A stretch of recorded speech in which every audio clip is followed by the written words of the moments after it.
Hey Pat and Pat, how you guys doing? I thought I'd hop on here and make a quick card. I know today is World Card Making Day, and I had to have my son's birthday party today, so I didn't get to make any cards, but I figured the day's not over yet, and it's still early on the West Coast. They're already over card day in Australia, where Kylie Bertucci did one of her super blog hops today. But anyway, I thought I'd show you guys a couple, thank you, same to you, Pat. I thought I'd show you guys a couple different ideas I had today. This is one that I had on Facebook last week. This is a really simple little treat bag you can make. These were in the clearance rack, but they're now gone. But you could make this with something else equally as cute. It's just a little bag. And then I use these new gold binder clips with some of the Halloween Night Baker's twine. And just made this into a cute little bag. So I'm going to show you how to make this. And then also another really great thing in the clearance rack are these little takeout boxes, which you could decorate for Halloween. Kind of have a Halloween theme going on today. These are $2.40. And you get, I think it's like 6 of them. So that's not bad.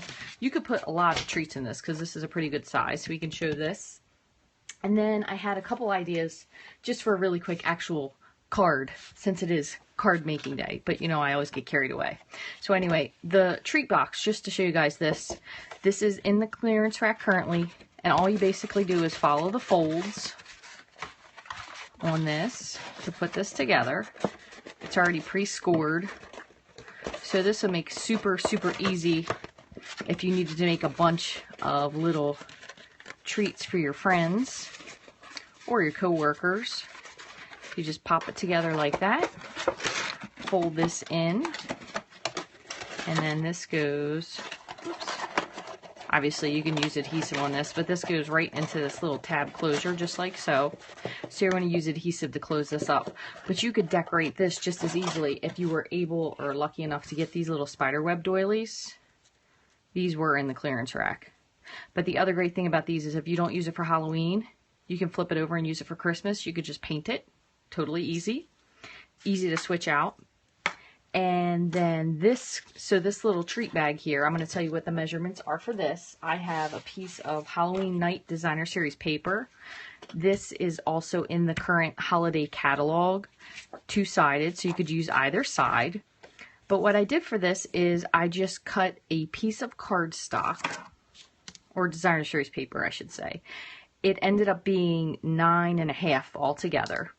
But what you're going to do is you just scored this, and you scored at 3, 1.5, 3, 1.5, and then you just have this little, maybe like a 1/2 inch piece.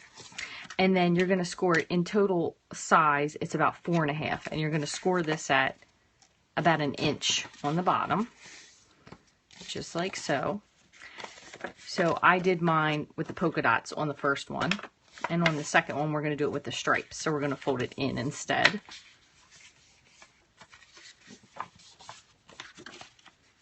And just do a little bit of snipping, and all you're going to do is just cut up to the score line.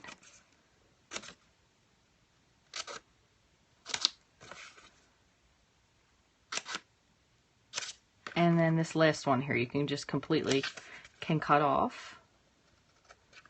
Okay, so this, if you give this a little bit of a wedge here, it makes it easier to adhere these together. Okay, so then what you're going to do is you're going to put some adhesive on this piece to put it on the inside. So we'll do that first. You can use snail, you can use tear and tape, whatever you like really. And it folds over. And then, now some people might like this a little bit longer of a close, so it's completely folded over. So if you do, you want to just, instead of making 1 inch, make it 1.25 inches. That way it'll completely close. But I'm going to just put a little bit of adhesive on the inside of these, on this one, and then just a little strip on the inside here. It's a little tricky. Let's see.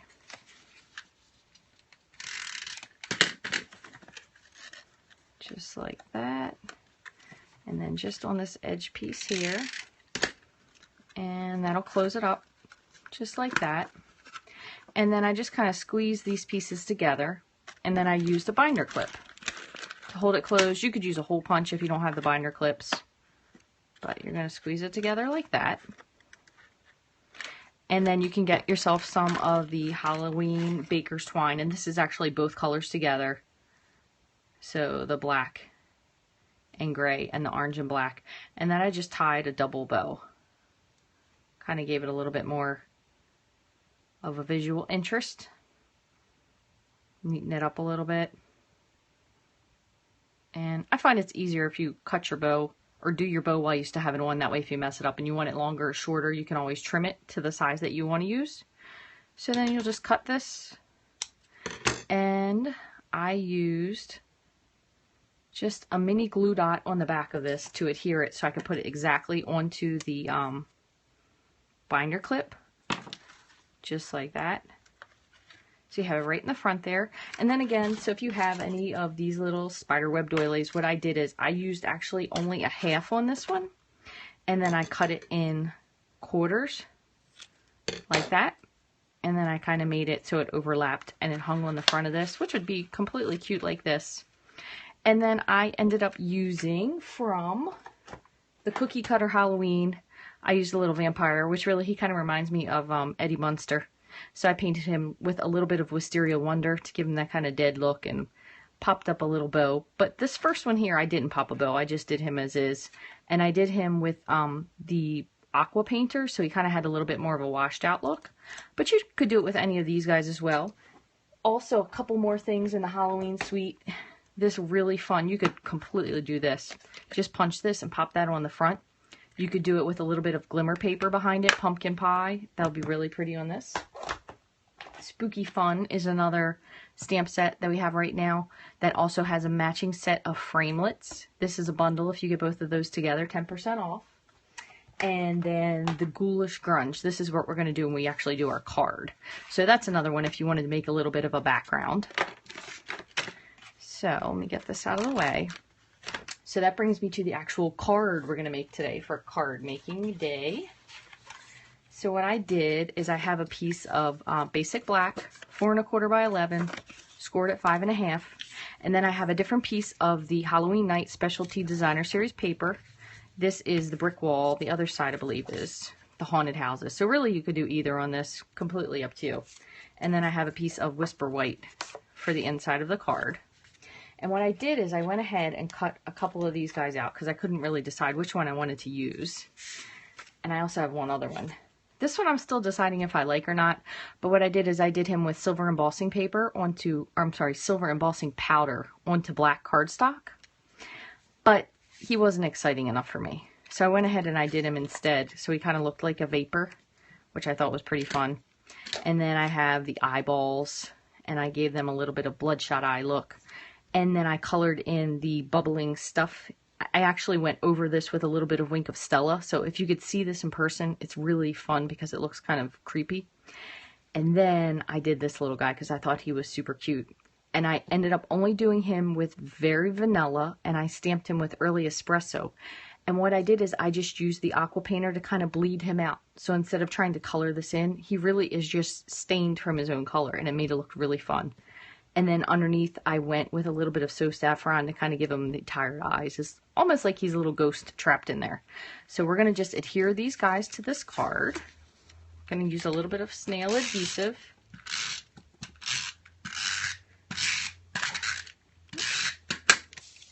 And we're going to put 2 of these flat, and then we'll pop one up. And then we'll do a little bit of decorating on the inside of the card. So these 2 guys will be flat. And then I'm going to put this guy popped up so he's kind of looks like he's trying to get away from them.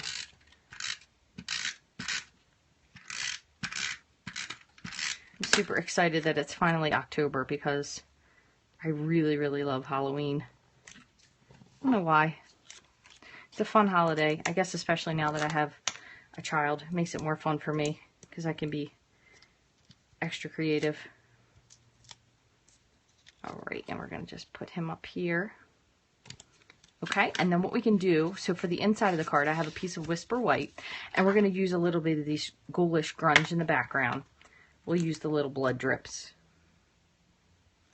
And we'll use the cobweb while we're at it. Okay, so we'll do the cobweb first, and I'm going to do that in smoky slate, so it's not really super stand off on the card. It kind of is there, but not taking up the major interest of the card. I'm going to stamp it off a little bit first. Okay, same thing. Oops.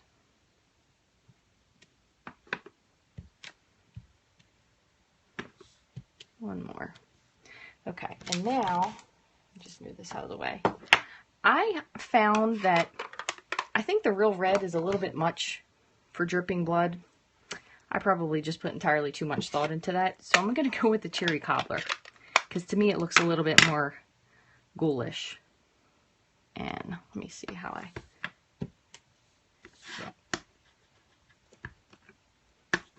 Okay, so we'll just put some of this, just some blood dripping down here. And if you find that you go over a piece and you don't think it's up enough to the top, you can always kind of stamp upside down just to fill in your space. And remember, nobody's really going to be judging your card that harshly, except for you. So don't feel bad if you don't get it exactly like you like it. Okay, so just like that. So it kind of gives it a creepy look. And let's see, one other thing. How about if we put a really fun greeting on here? And this one is from the Jar of Haunts, a spooky treat for you to eat. Again, you could also use this with a takeout box if you wanted to make a little tag to go on top of it. That will be really fun. And what we're going to do for this is we're going to actually get out our markers. And I'm going to do this with Garden Green and Pumpkin Pie. And I'm going to just color in the words a little bit, just to give it a little bit of a different layer. So we'll do kind of some of these green and some of them orange. And I find that when you're doing this, whatever side you want to keep your color to, if you keep your brush tip pointing up, it doesn't tend to contaminate quite as much. And if you've tried this before, you should get what I mean. Alright. So make this part up here orange. Except for the bat. I'm going to color the very top. I think that's a bat anyway. I'm going to color those very top pieces with the basic black marker. Just the edges. So just these two little wingy parts up here. At least I think it's a bat. I guess it could be the top of a pumpkin. I don't know. Okay, so we're just going to give this a huff, which is just exhaling on it just to reactivate the ink. We're going to put it right in the center. Okay, and another tip. So if you ever get anything you don't really like it, you can always go back with your markers. So don't feel bad. This has happened to every single person that ever makes a card. Things don't get exactly how you envision them to be. So you can always go in with the brush tip or the fine tip and just fill it in just a teeny bit. Can't even tell. So we're going to just flip this over, put a little bit of snail on it. And the other thing is too, another reason I don't usually tape these until I'm done. Now they just had a little bit of contamination, but you can always flip it over. That way you don't waste a piece of paper. Okay, so there's your little dudes. Okay, and then again, I'm going to put all the measurements for this little treat bag onto my blog. That way, if you guys want to make another version, again, they are unfortunately, they did sell out of these. These were really, really cheap, these little spiderweb doilies, but maybe you were lucky enough that you were able to get some. You could also make this into like a little bit of a bat. If you did a little punch art with like maybe the 1-inch circle punch, 1/2-inch circle punch, that would be really cute as a bat.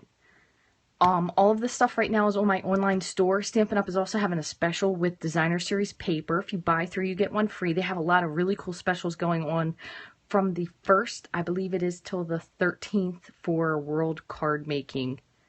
I don't know if they're making it now like a week. But anyway, they're having some specials where they have a lot of things that are 25% off. The Designer Series paper is buy 3, get 1 free. So that's really cool because you can get one of the great paper packs that has a lot of stuff in it. All of those deals are right now on my website, which is rachthestamper.stampinup.net. You can go there anytime, 24/7, and order online. And if you have any questions or comments, you can always shoot me an email at rachthestamper@gmail.com. And I know it's a little late, but better late than never. At least I got something in for World Card Making Day. Thanks all you guys for coming by and taking time to watch. I appreciate it. And if you haven't already, you can follow me on YouTube or Pinterest. Pinterest, I'm sorry, I've been having some trouble ever since I upgraded my phone. I can't get my Pinterest to upload any new pictures, so it's why it's kind of been a little bit lame on there lately, but I'm trying to get it fixed. But anyway, you can follow me on Pinterest. You can follow me on YouTube at Rachthestamper, and I'm also now on Facebook at Rachthestamper. I put a lot of stuff on there as well. And as always, you can catch me on the blog at rachthestamper.wordpress.com. Right now, we're also having a little blog hop. You can go on there and leave a comment with the hashtag Stampit Contest, and you'll be entered to win a really, really cool prize. But it is ending soon because we have October, and then we're going to have a Thanksgiving hop, then a Christmas hop, and then a New Year's Eve hop. So there's a lot of stuff going on there. So make sure you, if you haven't subscribed, make sure you subscribe. That way you'll be able to find all the cool stuff and get entered in the contest, because we do have something at least coming up once every month through the end of the year where you can win a really cool prize, and you don't have to have any purchase at all. So if you guys don't have a demonstrator, once again, I'd love to be yours. You can follow me at rachthestamper.stampinup.net. Thanks guys, hope you have a great night, and I hope you made some awesome cards today. And if you didn't, I hope I gave you a couple good ideas. Thanks for watching. Thanks for the hearts, guys. Appreciate it.